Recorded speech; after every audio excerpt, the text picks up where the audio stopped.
ঘুমের আগে আপনি ৭ বার আল্লাহ সুবহানাহু ওয়া তাআলার একটি নাম পড়ুন। ইয়া রাকিবু, এই নামটা আপনি ৭ বার পড়ুন।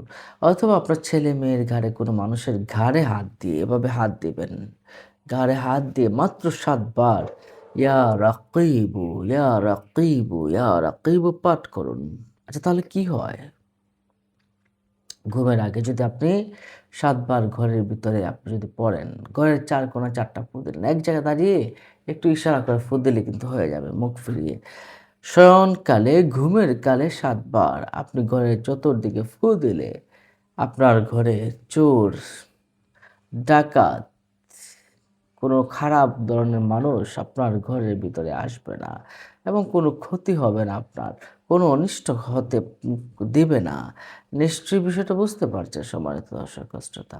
তাহলে আরেকটা বিষয় আল্লাহ পাক রব্বুল আলামিনের একটা নাম ইয়া রাকিবু, এই নামটাই আল্লাহ পাক রব্বুল আলামিন এর পবিত্র নাম। ইয়া রাকিব অর্থ হে রক্ষক।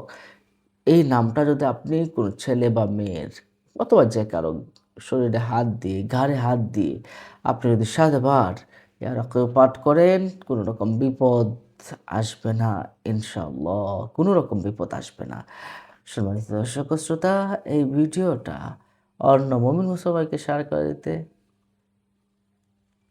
সাবস্ক্রাইব করে রাখুন এবং শেয়ার করে দিন। ভালো থাকুন। আসসালামু আলাইকুম।